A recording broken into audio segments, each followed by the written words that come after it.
He's unpopular, combative, divisive, and perpetually bogged down in controversy.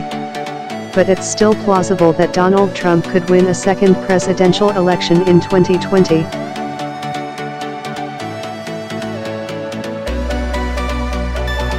That's the assessment of Greg Valliere, Chief Global Strategist for Horizon Investments, who offered some political prognostications at the Yahoo Finance All-Markets Summit on October 25. Who's going to beat him for the Republican nomination? Valliere said at the summit.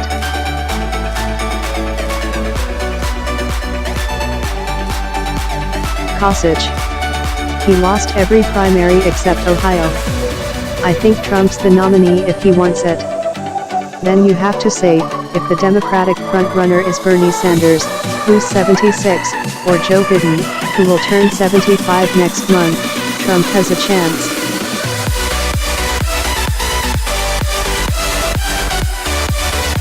That scenario relies on a few things, most notably, that Trump avoids charges in the sprawling investigation run by special counsel Robert Mueller. And he may. Mueller has now indicted Paul Manafort, Trump's former campaign manager, on charges related to foreign business dealings prior to his dealings with Trump.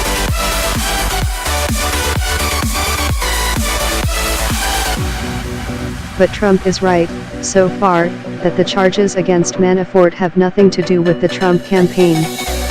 Trump clearly picked some fishy characters to help run his campaign, but that doesn't mean his campaign did anything wrong.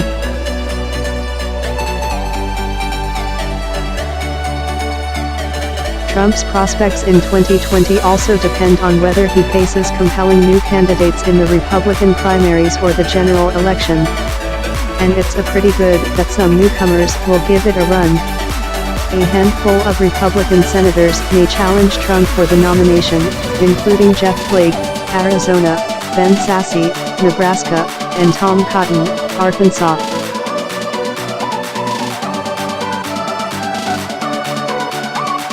Trump's ambassador to the United Nations, Nikki Haley, could run, as could his Vice President Mike Pence.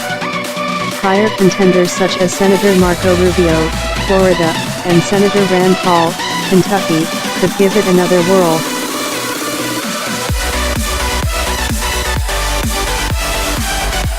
Same with Mitt Romney, the 2012 Republican nominee, and his former running mate, Representative Paul Ryan, Wisconsin.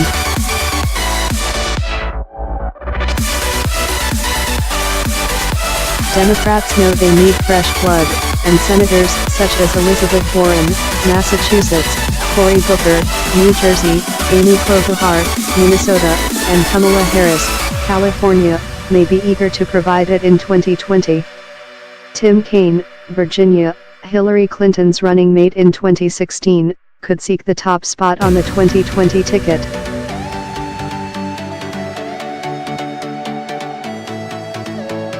Governors such as John Hickenlooper of Colorado and Andrew Cuomo of New York have shown interest in running.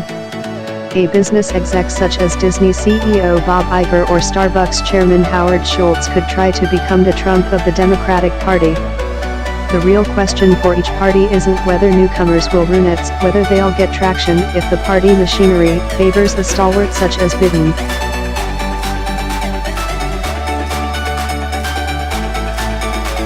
The economy will also factor heavily into the 2020 elections.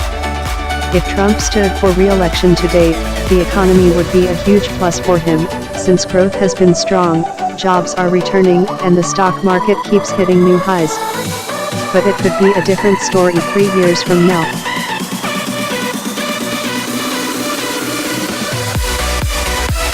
Some analysts worry that stock prices are overvalued, with a correction due. If Republicans pass tax cuts that add significantly to annual budget deficits, that could push interest rates up and constrain growth by 2020.